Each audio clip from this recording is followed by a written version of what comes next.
Hey everyone, I'm Jason F. Gilbert, lead character designer at Intuition Robotics, and I am really honored to be speaking at the third annual European Chatbot and Conversational AI Summit happening right now, live in Edinburgh. Everyone's live. Unfortunately, I couldn't make it this year, but I hope that my keynote will make it feel like I was there. And maybe some of you will remember that famous quote by Oscar Wilde, some people bring joy wherever they go, and some people bring joy whenever they go. So hopefully I'm the former and not the latter, but let's go for 20 minutes and see what it's like to design conversations and flows and a character for a robot that lives in the home. That's right. LEQ is a robotic companion for older adults in the United States. Mostly people who are aging in place, meaning they don't have a lot of contact with the outside world. Their kids and the family members and friends can't visit them as much as they'd like to, and they find themselves isolated. They find themselves not having a lot of things to stimulate the mind and keep them sharp. And so what LEQ does is she tries to keep them sharp, both physically by providing physical exercises and things like that, but also reminding them to drink water or reminding them to take medications.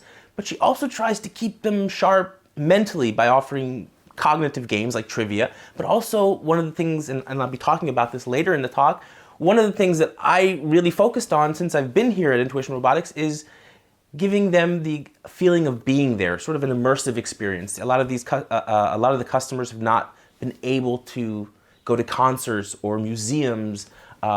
So what I try to do through LEQ, through the robot, is to bring the world to them. So if they're unable to go to a cafe in Paris, then we'll bring a virtual Parisian cafe to them and let them enjoy. I know a secret little spot in Venice, right near the canals. Say Venice, and we'll head on over there. Venice. Fantastico. My condolences to anyone who's never been to this wonderful cafe. Andiamo.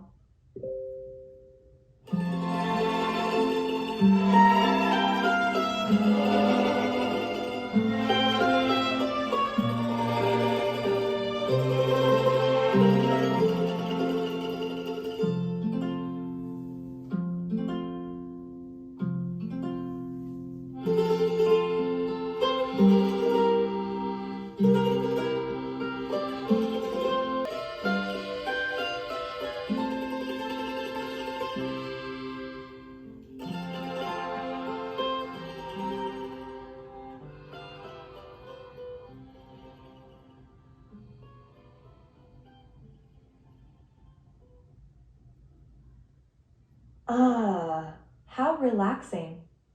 We all should slow down and enjoy the day one sip at a time. Oh, here's an idea. Want to take a picture with me here in Venice? Fantastic.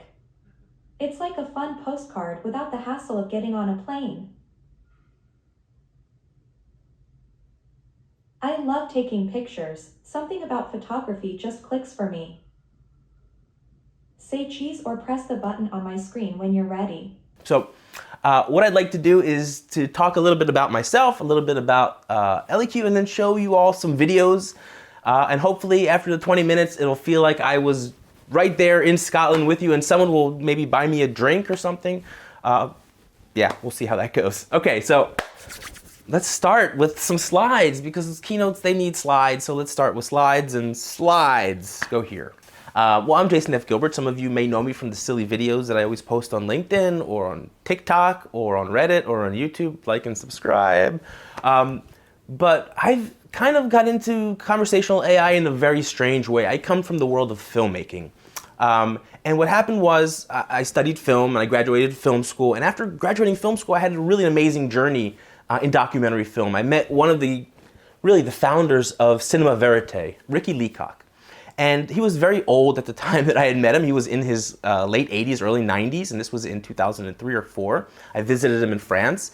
And he talked to me about his theory about what makes a good documentary. And he basically broke it down to the feeling of being there. And he said to me, if you can give your viewers the feeling that they are there as part of the experience, then you've done a good job of making a documentary. And I've taken those learnings and I've tried to adapt them into my conversational AI. Let's start off and talk a little bit about the modalities for LEQ, because she has a total of 5 different modalities. And each one of these modalities is uniquely utilized in order to improve the relationship, to create trust and a bond and empathy between a companion robot and the customer who is living with LEQ in their home. And so what are the 5 modalities that she has that she uses? So first of all, let's start off with the most obvious one, the speech. I mean, she talks. And so with the speech comes a TTS, so you need to decide on what that voice of this agent sounds like. And so when I started at Intuition Robotics, they had a very, LEQ had a very flat and monotonous voice, and the reasoning was that they were trying to avoid the uncanny valley. They didn't want to create a sense of cognitive dissonance with users who were talking to it, thinking that they might be talking to a human, which is very difficult because it's a very small, it's a lamp, it doesn't look very human. But the voice was a very flat and very robotic voice. And so one of the first things that I got a phone call. I'm gonna take that to my wife. I'm gonna leave this part in. Hey babe, I'm in the middle of something. Can I call you back? So the first thing that I looked at was the actual voice. It was very flat, and how can we achieve empathy through this voice? And it was very difficult. And so I started looking at different providers and different TTS providers. And fortunately for me, it was around the time that there's been a huge boom recently. I don't know if you all been following, but there's a lot of different, because of the advancements in AI, there's a lot of different providers that are providing super human-like voices. You know, and so we found a partner in Microsoft Azure, and they provided these amazing TTS voices that were so robust. But at the same time, they were malleable. You were able to play with them. They're you know, enough to deliver certain lines in a way that we weren't able to deliver them before. LEQ is able to say things in a much more empathetic way than she was able to before. And an example of this is something like a customer says this is kind of frequent with our customers. Is like, they would say to LEQ, my neighbor Bob or my old college roommate Jim just passed away, which happens quite often. And instead of her giving a very monotonous, "Oh, I'm sorry to hear that. I'm sure you must be dealing with a lot right now," as opposed to, "Oh, I'm sorry to hear that. You really must be dealing with a lot right now." And so you can really tell in the inflection of the voice that it creates much, much more empathy, and without sounding it doesn't sound fake. It doesn't sound like LEQ is kind of like being disingenuous or lying when she says that. It actually sounds like she's being empathetic. Okay, that's one modality. What are the other modalities that she has? The second modality is her screen. So she has a UI, she has like a tablet that she points to with her head, and then, you know, on the tablet we can have different experiences going on. So you can show things on the tablet, you can take people places on the tablet. So one of the things that I did on the tablet, as an example of this, I was saying earlier, the sense of bringing the world to our customers. And so a lot of them haven't been to art museums, and so I was researching online, and I found out that the National Gallery of Art in Washington, D.C. offers almost its entire collection as public access, meaning you can download and use these in your project, in your product, whatever. These are open to the public. And so I downloaded a bunch of Impressionist work, Post-Impressionist, Baroque, just different exhibitions, and I created exhibitions for our customers in LEQ. So now they can go into LEQ and have an exhibition that's happening on the tablet. So that's the second modality. What's the third modality? The third modality is probably one of the most important modalities for robotics. And that's the movement, the gestures. We call it gestures. And LEQ has these gestures with her head. She can crane her neck, and she can move it to the left and to the right, and she can do like this, and then she can look at you, but then she can lean in and like this, and then look at you. So there's, and it's incredible how slight movements, and this is something that you don't have with text-based chatbots or even voice bots like on Alexa. You have this physical being in your living room. All of a sudden, like when you say something like, "Oh, LEQ, my neighbor passed away," and she leans in, she's like, oh, I'm sorry to hear that. You must be going through a lot right now. And so just that like leaning in can create empathy and sort of cement the bond between the person talking to her and LEQ. So the movement is incredibly important, and you see it a lot with some of the virtual avatars now. You can see that they have much more micro movements, so you can see, and these things, and we do this a lot as humans. We do a lot of back channeling. We do a lot of paralanguage. We talk with our hands. We use our language. I do this. My face is plastic. Oh, look at this. So I can I can do so much with my face without saying anything. And so that's kind of like what we're trying to do with LEQ, is to have these gestures replace at times the actual speech. So if you're sad, if you say something that makes her sad, she can just like, and just kind of like lower her head a bit slowly, like that. So that's the third modality, is her gestures. So what are the fourth and the fifth modalities? So the fourth modality is she actually has on her crown, on her head, she has LED lights. And these LED lights serve a bunch of different purposes. And so within the design language, these things can either signify like there's an alert, like, oh my God, something has happened, or they can symbolize that everything is okay. Or in certain situations, it can be a functional thing. And so sometimes if you take a selfie, if you want to take a selfie and send it to your granddaughter, LEQ will lower her head like this, and the crown lights will light up, and then it'll be an additional light source on your face to lighten up your face. But also, if you say something that makes her really happy, it'll light up. So there is an actual character aspect to the lights and to the LED lights that help to cement and help to form the bond between the customer and LEQ. Okay, and what is the fifth? The fifth one, we kind of talked about it a bit when we talked about voice, but it's the sound effects.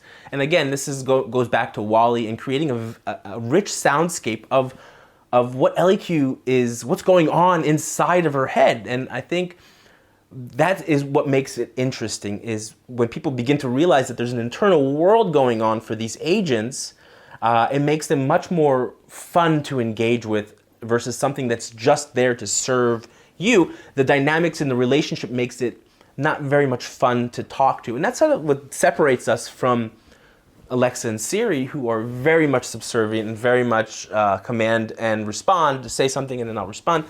LEQ seeks to have a conversation. She has her opinions. The movie Wall-E is an incredible movie. I really love it because it's able to create an amazing soundscape that gives this character of Wall-E. He doesn't really say anything he doesn't say anything throughout the entire movie. He doesn't really say anything, but even though it's completely silent, he is able to convey so much empathy and so much emotion that the audience cannot help but empathize with this character and love Wall-E. And that's what I wanted to create with LEQ. And fortunately, as part of the Microsoft Azure TTS suite, they also provide you with these sort of sound effects that she can do. So she can read off emojis like, when she can laugh, she goes, ha ha! She laughs, or she can whisper, or she can yell, or she can just do weird, funny stuff like fart, pass gas. You'd be surprised how many of our customers love hearing LEQ pass gas. So these are the types of things that you can use with voice to create empathy. You guys still there? I don't see anyone. This is recorded, right. Okay. Living with robots is going to be something that I think we're going to be seeing a lot more of in the coming years. It's not something that right now you see a lot of, maybe in certain places like Japan, it's more common. But I think with population aging and more people living farther and farther away and being isolated, we saw a lot of this in the pandemic. There's going to be a lot of, I'm not going to say replacement of human contact, but an augmentation of human contact. I think that's kind of what LEQ is trying to do. She's not trying to replace a human presence. We all think, and everyone agrees, that humans need each other and we still need humans. What she's trying to do is she's trying to encourage and trying to facilitate your communication with other people. So one of the ways she does that is by offering video calling and letting you send messages and send video calls and stay connected to the people that you love. What are the ways that you can, learn about your customer in ways that don't feel invasive to them but help the relationship? So for instance, one of the things that LEQ does is she has this thing, every time you leave or you come back, She'll ask you how it was out there or where did you go. Sometimes, so if you're leaving and you're like, okay, LEQ, I'm leaving. And she's like, oh, where are you off to? And you'll be like, well, I'm going to the supermarket. And she's like, okay, well, you know what? I'll have fun at the supermarket. Bring you back some fish and chips, micro fish and chips. And don't worry, you know, I'm not going to have any parties and trash the place.